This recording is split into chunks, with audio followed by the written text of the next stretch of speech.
सब, उम्मीद है कि आप अच्छे होंगे। तो दोस्तों, मैं आज फिर नए क्वेश्चन के साथ आया हूं। 41 से लेकर के 50 क्वेश्चन तक करवाऊंगा। जिन्होंने पिछली वीडियो नहीं देखी है, पिछले क्वेश्चन नहीं देखे हैं, तो वीडियो के नीचे डिस्क्रिप्शन में लिंक है, तो वहां जाकर के आप सारी वीडियो को देख सकते हैं। मैंने 3 अपलोड कर रखी है।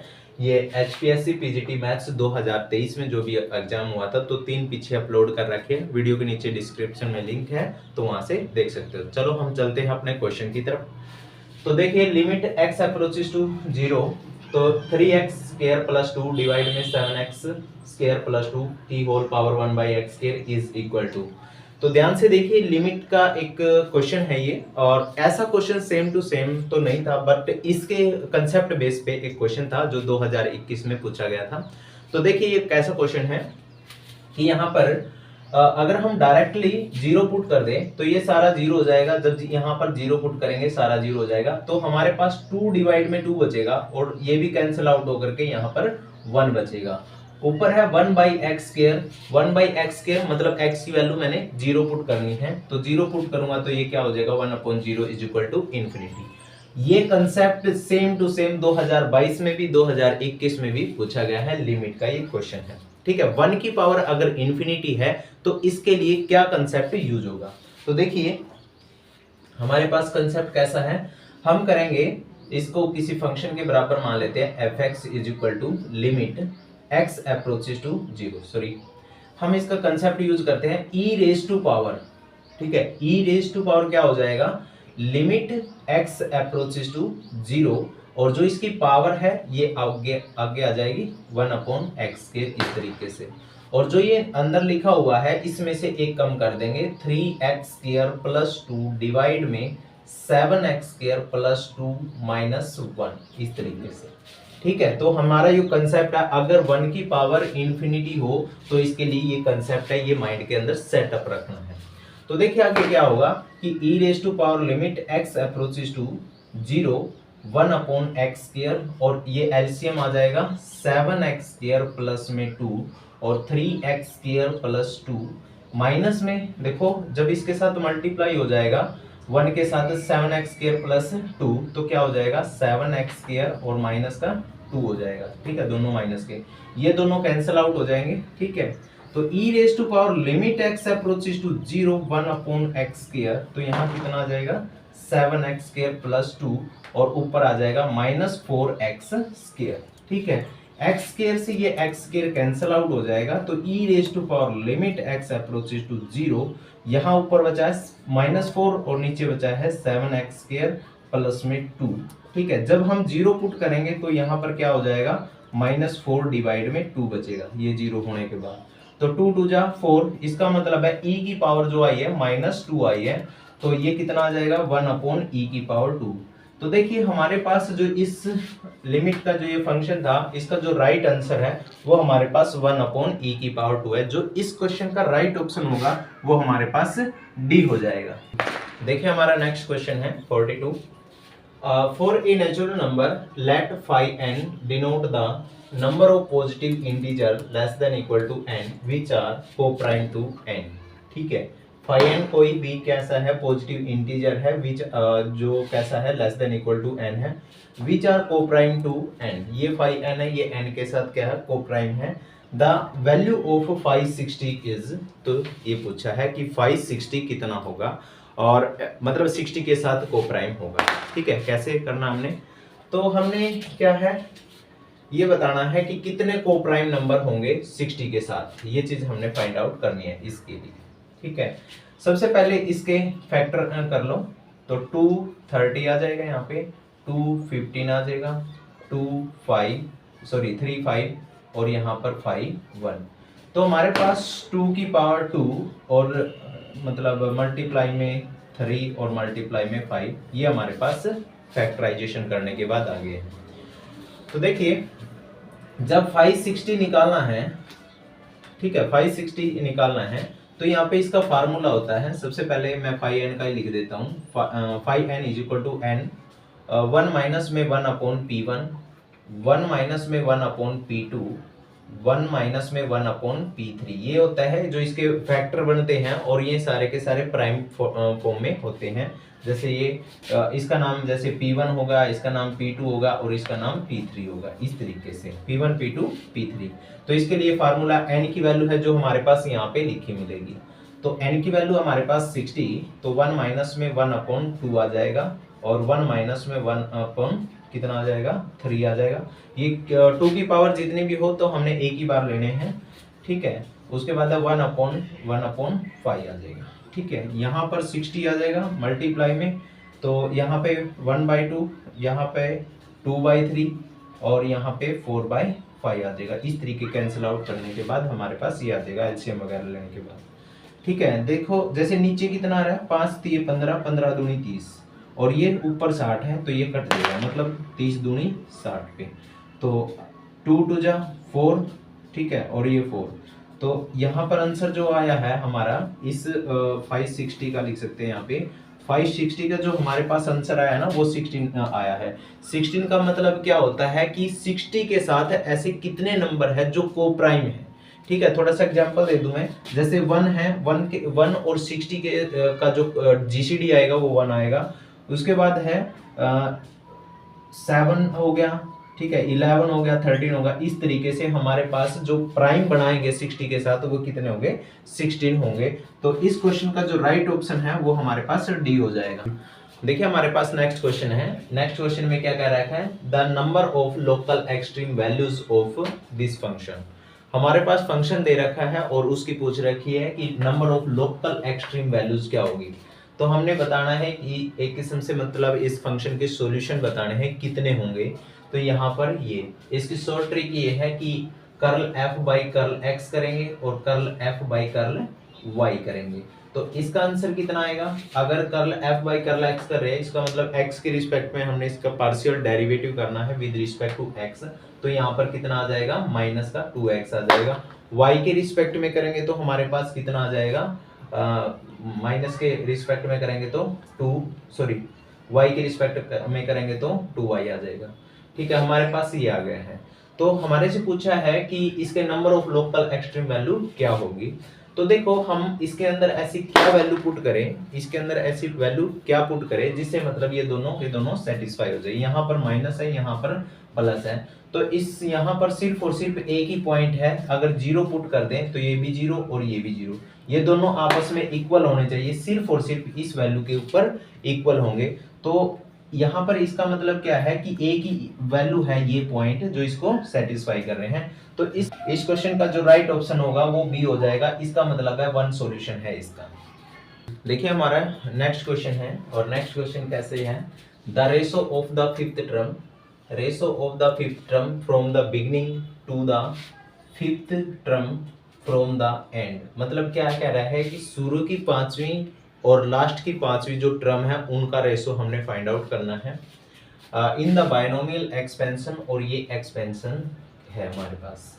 तो देखिए इसका एक्सपेंशन करना, हमारे पास ये टर्म है, तो हमारे पास क्या हो जाएगा, हमारे पास ये हो जाएगा कि शुरू से जो 5वीं टर्म होगी, देखो आप ये देख सकते हो n+1 है इज इक्वल टू nc अगर r लें, और यहाँ पर जैसे a प्लस बी की पावर n हो तो कितना हो जाएगा a raise to power n minus r और b raise to power r हो जाएगा।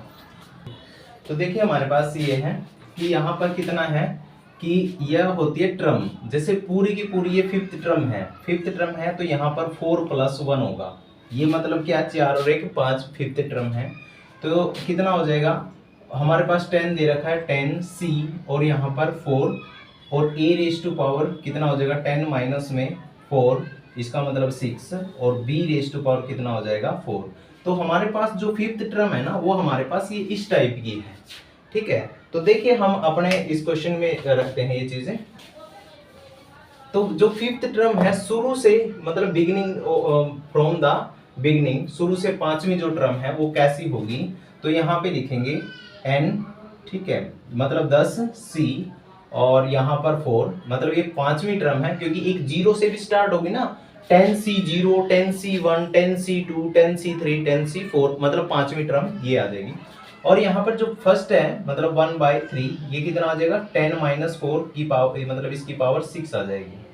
ठीक है, उसके बाद क्या है कि जो हमारे पास ये लिखा हुआ है 1/2, 3 की पावर 1/3 की पावर कितनी आ जाएगी, ये 4 हो जाएगी। इस तरीके से डिवाइड में क्या आ जाएगा, मतलब पीछे से एंड से क्या होनी चाहिए, फिफ्थ टर्म होनी चाहिए। अब देखो 10C 10 हो जाएगा, फिर 9, फिर 8, फिर 7, ठीक है, और फिर कितना हो जाएगा 6, मतलब 1 2 3 4 5, ये पांचवी टर्म है। इसका मतलब है 10C 6, ठीक है, 10C 6 हमारे पास कौन सी पीछे से पांचवी टर्म है। और यहाँ 2 की पावर, मतलब 2 की पावर कितने हैं 1/3, तो टोटल कर लेते हैं, चलो छोड़ो, सॉरी 2 की पावर 1/3 और कितना आ जाएगा 10 - 6 कितना 4 आ जाएगा। ठीक है, 1/2 और 3 की पावर 1/3 की होल पावर कितनी आ जाएगी 6 आ जाएगी। ठीक है, तो हमारे पास ये आ जाएगा। ये टर्म कौन सी है, शुरू से पांचवी टर्म है, और ये टर्म कौन सी है, पीछे से पांचवी टर्म है। ठीक है, इनका रेशो हमने फाइंड आउट करना है। तो देखिए 10 फैक्टोरियल डिवाइड में 4 फैक्टोरियल और 6 फैक्टोरियल, मतलब क्या है 10 फैक्टोरियल, यहाँ 4 फैक्टोरियल ऐसे कैसा आएगा, और 10 माइनस में 4, इसका मतलब 6 फैक्टोरियल आएगा। 2⁻³ मतलब कितना आ जाएगा ये 6/3, ठीक है, और 1/2⁴ और 3⁴/3, ठीक है, ये चीज आ जाएगी। डिवाइड में कितना है 10 फैक्टोरियल और डिवाइड में 6 फैक्टोरियल, और 10 - 6 मतलब 4 का फैक्टोरियल आ जाएगा। 2 की पावर कितना आ जाएगा 4/3 आ जाएगा, और यहाँ पर 1/2 की पावर 6 और 3 की पावर 6/3 आ जाएगी। ठीक है, तो देखिए हमारे पास क्या आएगा, ये दोनों बिल्कुल कैंसिल आउट हो गए एक दूसरे से, यहाँ 3 2 आ जाएगा। ठीक है, तो देखिए यहाँ पर कितना आ जाएगा, ये 2 भी ऊपर चला जाएगा, 2 की पावर यहाँ पर 2 आ गया, माइनस में 4, 2 की पावर रखना हमने, 2 की पावर ये भी ऊपर चला जाएगा, तो ऊपर जाकर के -4/3 आ जाएगा। डिवाइड में ये सारा नीचे रखे हैं, ये नीचे आ जाएगा, सॉरी ये भी है देखो, ठीक है, ये ऊपर चला जाएगा, 2 की पावर 6 ऊपर चला जाएगा, और ये भी मतलब ऊपर चला जाएगा, बट यहाँ पर जब ये नीचे जाएगा तो ये कितना आ जाएगा 3 की पावर 4/3, और माइनस में कितना आ जाएगा 2 आ जाएगा। ठीक है, ये क्योंकि ये कट जाएगा ना, तो ये इतना आ गया। ठीक है, उसके बाद हमारे पास बचा क्या है 2⁻² -2 2 3 6 माइनस, यहाँ पर -2 - 4/3, 6 - 4 मतलब -10/3 आ जाएगा, और ये कितना है प्लस में 6 आ जाएगा, और डिवाइड में 3 की पावर कितने आ जाएगी 4 माइनस में 6 डिवाइड में 3 इज इक्वल टू, देखिए कितना आ जाएगा अब हमारे पास 2 की पावर 18 माइनस में, ठीक है, एलसीएम ले लेंगे 3 आ जाएगा हमारे पास, तो 3 × 18 माइनस 10 तो 8 आ जाएगा, और डिवाइड में कितना आ जाएगा 3 की पावर -2 डिवाइड में 3। ठीक है, तो क्योंकि 4 - 6 डिवाइड में 3 है, तो इसका मतलब ये आ जाएगा। ठीक है, तो क्या लिखेंगे, अब हमें इसको ऊपर लेके चले जाएंगे। ठीक है, 2 की पावर 8/3 है, और ऊपर चले जाएगा तो 3/2/3 आ जाएगा। ठीक है, अब देखो हमारे पास ये इतना आ गया, जब ऊपर चला जाएगा डिवाइड में 1 है, इसका मतलब क्या है 2 की पावर यहाँ पर कितना है 2 की पावर 8/3 है, और 3 की पावर 2/3 है, तो हम 1/3 में कन्वर्ट कर लेते हैं, तो कितना आ जाएगा 2 की पावर कितना 2, ठीक है, 2 3 6 और ये 3, ठीक है, ये आ गया, और उसके बाद 3 की पावर कितने हैं 2/3 आ जाएगा। ठीक है, डिवाइड में इसके 1 मतलब इस तरीके से है। यहाँ पर 2 की पावर 2 है, तो मतलब हम ऐसे लिख सकते हैं 2 की पावर 2 और 2 की पावर 2/3 और 3 की पावर 2/3, तो 4 और ये दोनों की मल्टीप्लाई कर देंगे। ठीक है, क्योंकि पावर सेम है, तो कितना आ जाएगा 6 की पावर 2/3 आ जाएगा। ठीक है, इसको हम क्या लिख सकते हैं, क्योंकि डिवाइड में 1 रखना है यहाँ पे, तो 4 और ये जो 2 है ना इसका स्क्वायर हो जाएगा, तो मतलब 36 और इसकी पावर 1/3 और रेशो में 1, मतलब ये बात लिख सकते हैं। तो इसका जो राइट आंसर है ना वो ये इस रेशो में आएगा 436 की पावर 1/3 और रेशो 1। तो इस क्वेश्चन का जो राइट ऑप्शन है हमारे पास वो कितना हो जाएगा, थर्ड हो जाएगा। देखिए हमारा नेक्स्ट क्वेश्चन है मैट्रिक्स बेस पे पूछ रखा और इसका डिटर्मिनेंट पूछ रखा है। देखिए if a plus b plus c plus x is equal to 0, ये कह रहा है a plus b plus c plus x है वो 0 है, then the determinant of the matrix, हमारे पास ये मैट्रिक्स है इसका हमने डिटर्मिनेंट फाइंड आउट करना है। तो इसको थोड़ा सा सिंप्लीफाई कर लेते हैं कि हम या तो मतलब इस तरीके से जोड़ लेते हैं सारे कॉलम में, या हम रो टाइप से जोड़ लेते हैं।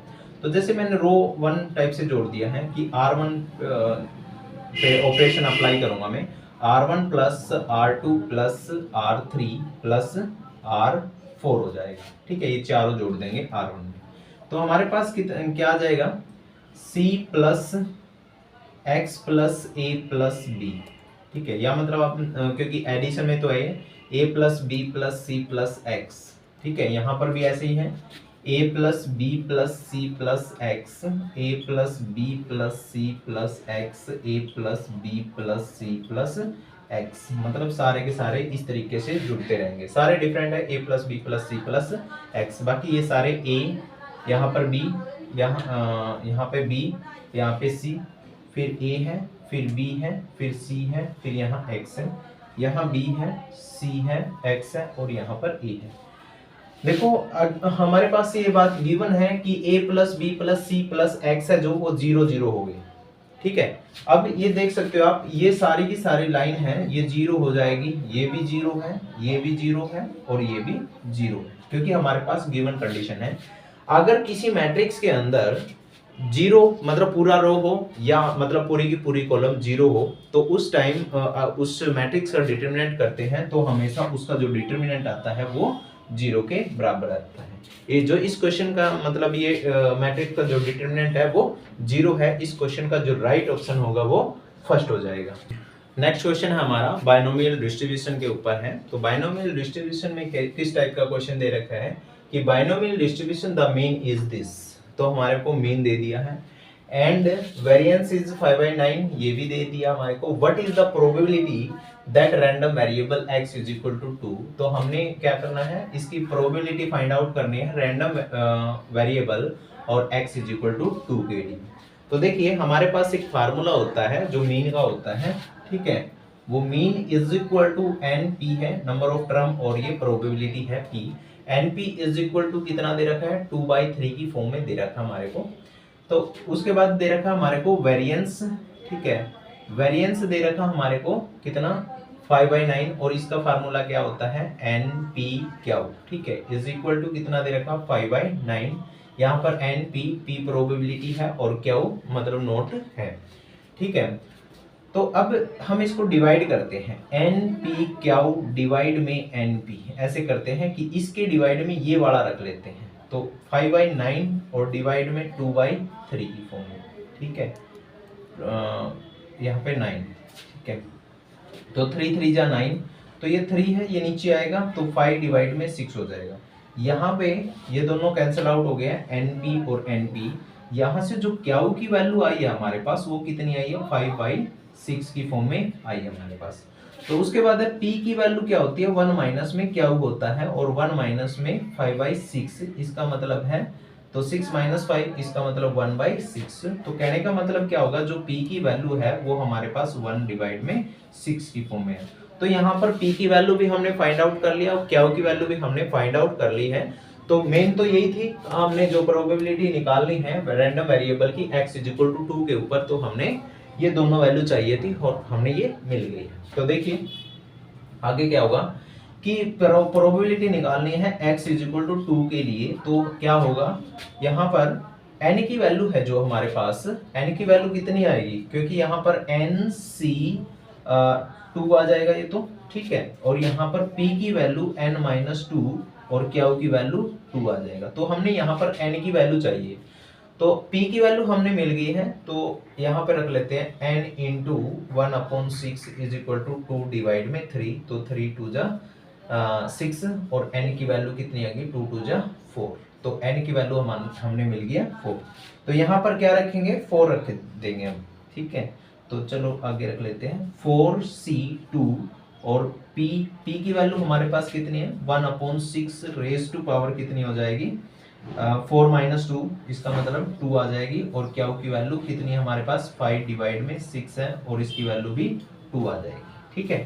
4c2 को हम क्या लिख सकते हैं 4 फैक्टोरियल डिवाइड में 2 फैक्टोरियल और 4 - 2 मतलब 2 फैक्टोरियल इनटू में 1/6, ठीक है। 1/6 की पावर 2 है, इसका मतलब 36 आ जाएगा और 5 की पावर 2 है, इसका मतलब 25 और फिर ये 6 का स्क्वायर आ जाएगा मतलब 36 आ जाएगा, ठीक है।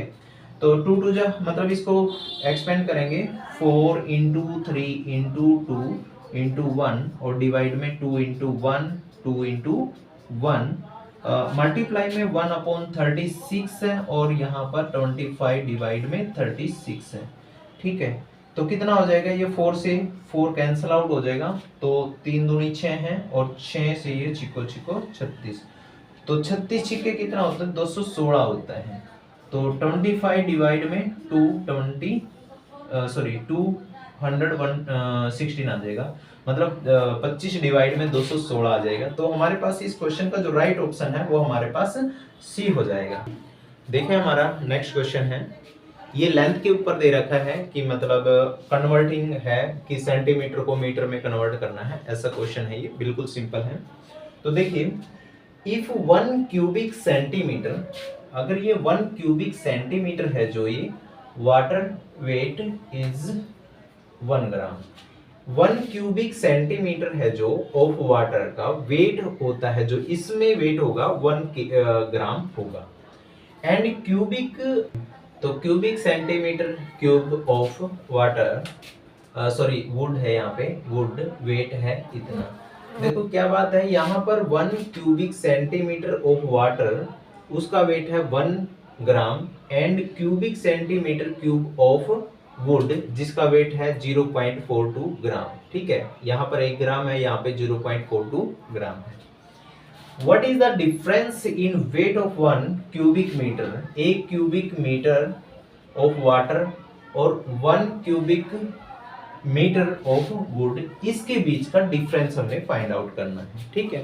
तो देखिए 1 क्यूबिक सेंटीमीटर है जो ये किसके बराबर है 1 ग्राम के इक्वल है, ये वाटर के लिए है।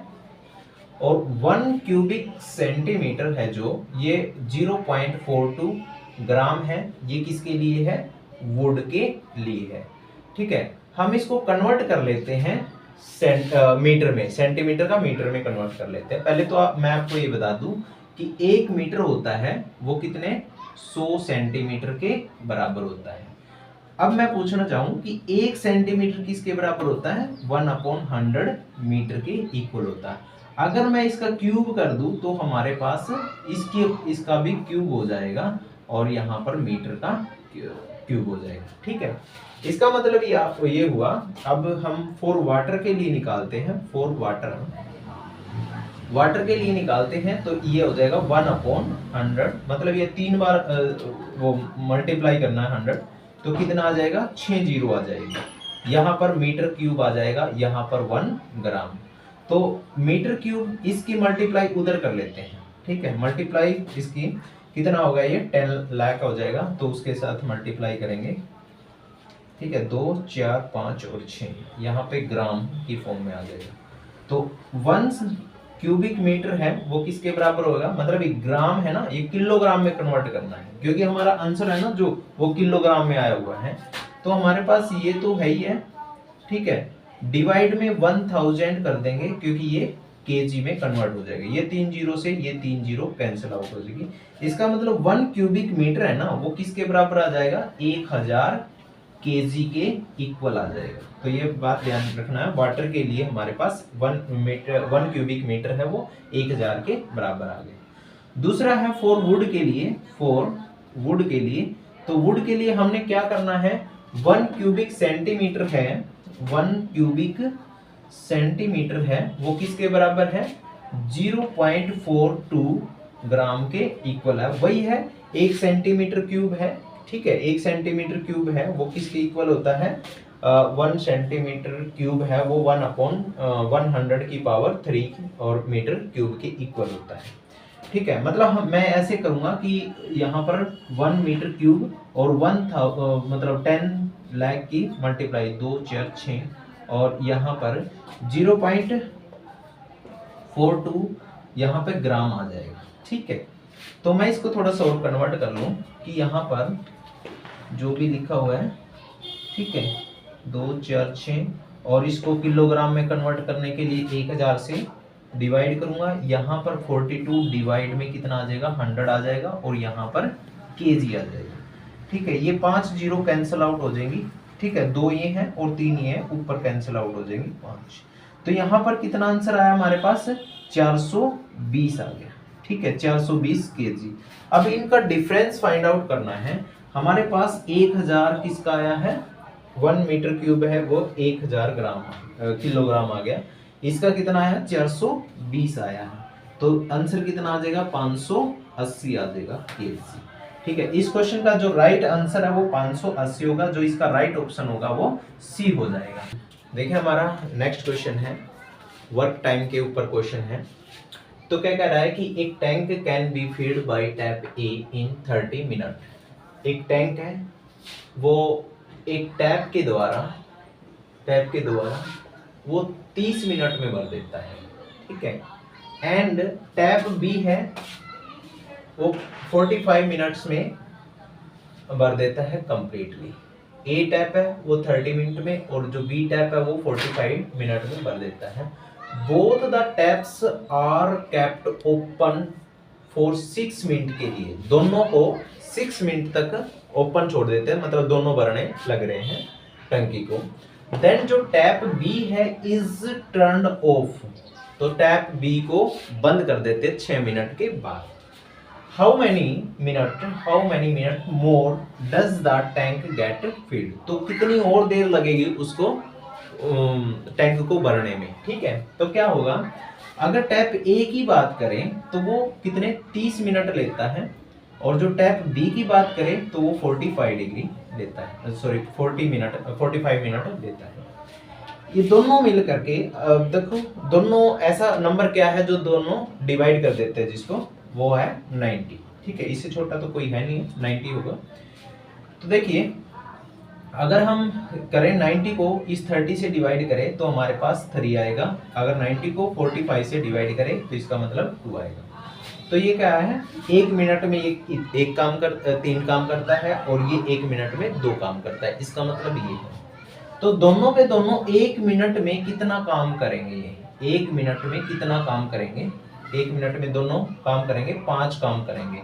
ये कह रहा है 6 मिनट तक अगर दोनों खोल दिए जाए तो कितना हो जाएगा? 5 का 30। तो दोनों ने इकट्ठे मिलकर के जो काम किया है, ठीक है, वर्क टाइम का भी है ये क्वेश्चन, तो दोनों ने मिलकर के काम किया है वो 30 काम किया है। तो हमारे पास टोटल काम ये है 90, इसमें से सब्ट्रैक्ट कर दे तो हमारे पास 60 काम अधूरा बच गया है, ठीक है, 60 काम अधूरा बच गया। 30 तो दोनों ने मिलके काम कर दिए हैं और टोटल काम हमारे पास 90 है, ठीक है। तो हमारे पास 60 बच गया। 60 को कौन अकेला ए काम करेगा, क्योंकि बी को तो हमने 6 मिनट के बाद टर्न ऑफ कर दिया बी को। तो हमारे पास बचेगा काम 60, वो अकेला काम कौन करेगा?